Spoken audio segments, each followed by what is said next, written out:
This is the Fixer Punk podcast, and this is a Fixing the Fixer Punk episode. I'm Grayson Peltier. You can find me at Grayson Nation, GreysonNation on Twitter, at Fixer Punk on TikTok and Instagram as well. I haven't done an episode in quite some time. The TikTok is definitely pretty much always updated, and it has a lot of content and a lot of people are participating there. So if you ever wonder what I'm doing, check Twitter or TikTok. I've been busy with work, so I kind of put this off, but I can't put this off any longer. And I decided to use some content that I've already made. Well, sort of content. I've covered on this podcast quite a few times my attempts to get myself in shape. I also, on the TikTok, just made a video about the importance of having a good progressive fitness narrative where you have people that are not just rugged individualists and saying that everything is each individual's fault and not looking at the systemic, that you want people like that to be influencers in the fitness space. And though I will most likely never be a fitness influencer, a little bit of that content does come here onto the podcast. So I've been involved in an online fitness challenge, and I have to write like weekly update posts to stay a part of this. So I've actually been writing quite a bit. I just realized I've been writing a whole lot of stuff for this challenge and sharing a lot of stories. And I'm going to share a little bit of that today.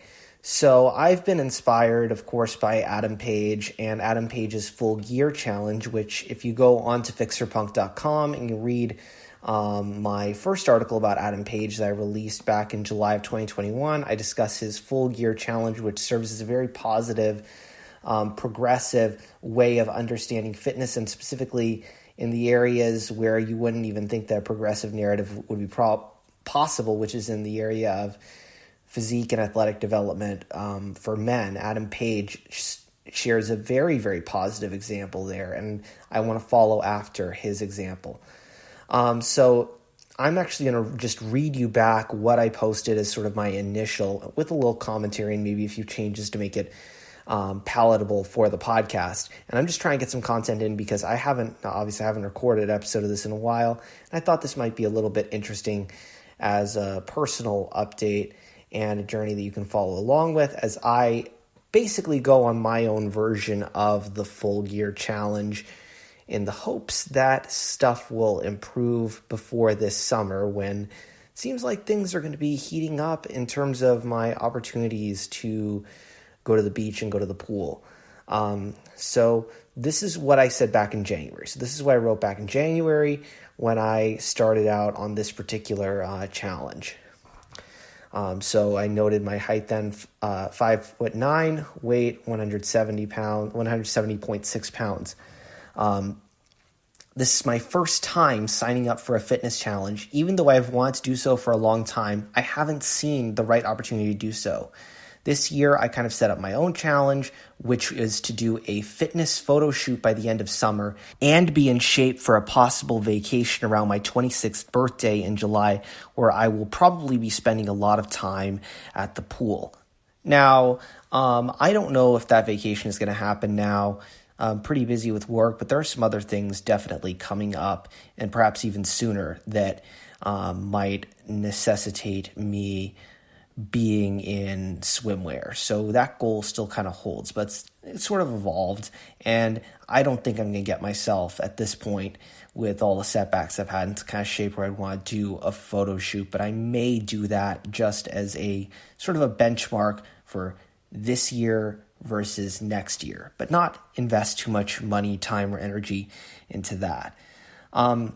Back to what I wrote. I've long been into water sports, bodyboarding, surfing, and swimming specifically, but held myself back from going out even when I was at my best shape because I wasn't always confident in my body. Doing the photo shoot is to prove to myself once and for all that I can achieve my best full gear ready shape, as champion pro wrestler Adam Page puts it. So now is great timing to join something to hold me accountable along the way. Yes, yeah, so I was actually in pretty good shape, but much like thinner type shape when I was running track through middle school. And then after that, I managed to maintain it quite a bit, but never really actually seriously getting into the gym, strangely enough, just working out at home, not with that much weights. And honestly, that's one of the things I feel very guilty about and I feel bad about is I should have really, right now I'm seeing when I go to the gym, I get a lot of people around me that are younger than me. I seem to go at high school weight room hour, basically, it feels like, at the gym I go to, where you have everybody repping their high school teams and they're training for it. And I am stunted in terms of my athletic development being at age 25 when I should have been at this phase of learning how to do good weight training back when I was 15, 16 years old. And that's something I feel bad about. But I had even yet another setback because of a head injury that I had back in 2016. I think I've mentioned that quite a few times on the podcast. And it took years to get proper treatment for that, and also a worsening of my ADHD that went untreated until a year ago. And now I'm on medication for that. And yes, I'm behind athletically and really in all areas of my life due to this. Now my condition has greatly improved and I've been working out somewhat consistently for over a year, but mostly at home. I've recently focused on resistance training, got heavier dumbbells, only 25 pounds though. And that was just a few months ago. Actually, really, that was back in like August when I returned back to my house from the hotel because I was working out quite a bit and I made quite a bit of progress in the month that I was at the hotel. Back then with the water leak that was at my house. But I was in the hotel and I had a nice gym at the hotel, hadn't been in the gym in a very long time, made quite a bit of progress while I was there. That was good. And then I wound up progressing from the very light dumbbells I had at home to those 25-pound ones and then stagnated until I recently got back into it, actually going to the gym. And the whole COVID situation, obviously, I was supposed to like really bulk up from like September until January, February, but I couldn't do that because I was just training at home with said 25-pound dumbbells. The COVID situation, really, I didn't want to go out. I mentioned it on the TikTok, didn't wind up joining the gym then, didn't actually join the gym until like February of this year. So my long-term goal is to build muscle and stay around the same body weight and then cutting down a little bit for summer and the photo shoot if that happens. I'm motivated to train so I can become stronger physically and mentally as well as more confident in myself with an achievement here showing me that I can follow through with a goal. Watching pro wrestling and following the athletes' body types over time helped me to figure out that a more muscular body looked way better overall and held up even with body fat fluctuations throughout the year. Hence, my mistake for years was always just trying to cut down to lose the fat in my love handles and lower abs while not building my upper body at all, which would de-accentuate the remaining fat, and that is why I have for the past 8 months. Now we're probably going into longer than that because I've been on this challenge for a while. Focus my workouts on building my upper body. So even when I was using the lighter weights, I was focusing on trying to build up my upper body and getting my strength there to try to de-accentuate that fat. Because like when you watch pro wrestling, you're seeing these guys year round. There's no off season to it.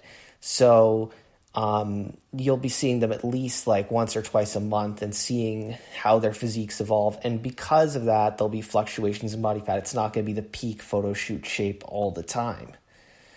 And I realized that the reason why they still looked good was because their upper body and their muscle level was way more developed. And that was really the key because I was always trying to, coming from the sort of sports background that I had where it was better to be leaner and being around things like surfing, I was always trying to do more cardio to get more cut, but that really didn't work out the way I wanted it to in various cases. So that's what I'm trying to focus on building up. But then I also still am not that lean. So to steal some words from Adam Page, I do need to get skinnier and bigger because right now I'm skinny and fat. So yeah, my original intention was to try to build more muscle earlier, but now we're kind of stuck in that crazy phase of me trying to do both at the same time. And I started out this year in January trying to lose a small amount of weight I put on over the holidays, which was about 3 pounds, just to get to a point where my pants weren't feeling tight anymore. And I actually did well on that. I was at 173 to start the year, and then I was 170.6 when I started this challenge.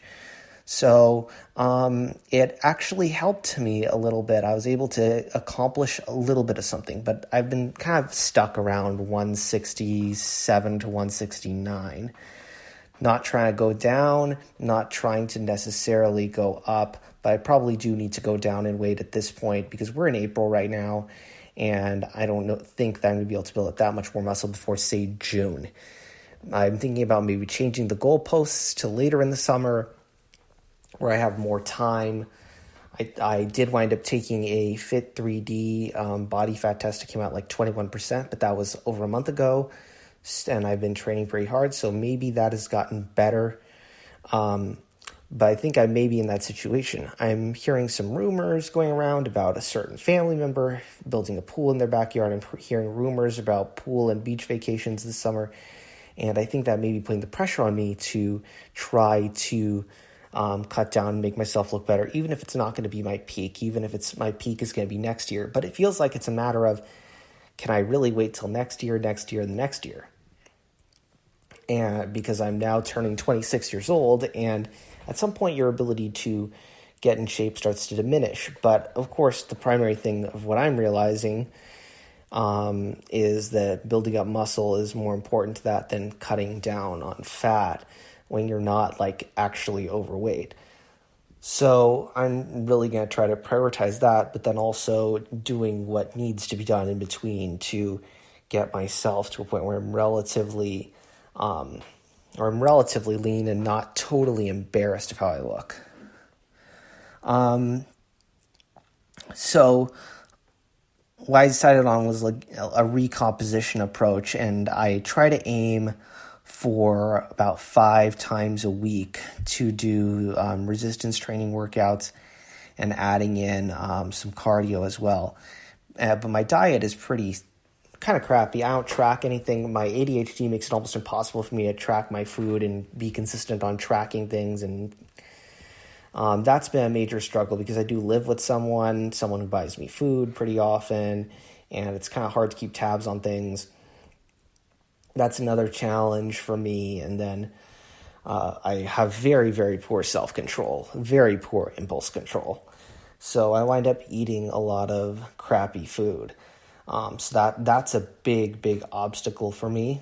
But I'm hoping, and what I've been doing every once in a while, still inconsistently, but I've been able to turn some of that extra food into muscle by lifting heavier. And really what I'm focusing myself on is on the weight machines. Now that I'm in a full gym instead of just the hotel gym or just at home, I'm using a lot of the isolation type machines to build up the upper body, stuff like chest press, shoulder press, bicep curl, seated dip, also doing leg presses, and then some cable work for more for core than I am for chest, and seated rows.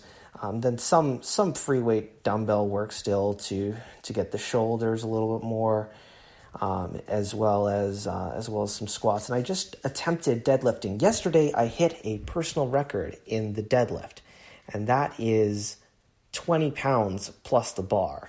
That's my personal record in terms of deadlifting. So if you want to know how it's going, that's how it's going. I am putting like 145 pounds or so on the chest press machine. I don't know how impressive that is. I don't know how to compare it.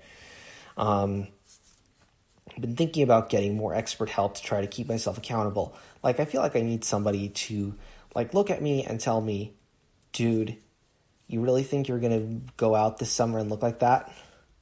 I know it's sort of a toxic thing, but I know how to modulate it a little bit. I know that body shaming is kind of a toxic behavior, but I feel like in my case, if I am kind of controlling it and regulating it and it's invited and it's from somebody who's actually coaching me, then maybe that's the kick in the butt that I need. So trying to figure out a good way to do that. I was trying to get myself, obviously I'm in this challenge, but all I have to do is just post at the beginning and the end of this challenge. I post the photos go in at the beginning and the end of this challenge, not like every week. And the challenge ends at like the end of April. And I know that I'm going to need to keep working through May, and there's a possibility late May, early June that there's going to be some sort of possibility of going to the beach or the pool. And I'm going to need to keep working at it. So I need to find a better mechanism for accountability, but also the infrastructure and sort of the capacity building aspect of this, of me knowing how to and having a good system in place of tracking my food, of staying consistent on my workouts, not getting all fatigued and tired, and putting things off like I am tonight, and hopefully a better system of me getting these podcast episodes done in such a way that I'm not cutting into the time I set aside for myself in the evening to work out. I think that's about where I'm going to leave it for now. I'm continuing on with my own personal version of the Full Gear Challenge. And that may be the focus of the next Fixing the Fixer Punk episode. I hope to do another lecture, current events, or another non-personal episode of the podcast sometime very, very soon, rather than just doing the personal stuff. But I need to get something out and published right now, so that's why I drew on the content that I already had. If you want to see more from me, of course, please go to the TikTok. Please follow at FixerPunk on TikTok. There's a little bit on the Instagram. I don't post all the TikToks to the Instagram. That's also at FixerPunk and at Grayson Nation, GREYSONNATION on Twitter. And the website, of course, fixerpunk.com. That's where you can send me any feedback, where you can follow the podcast and get links to follow it on any of your favorite platforms as well. I'm Grayson Peltier, and I thank you so much for listening to me fix myself, and hopefully you will gain some insights from this as well.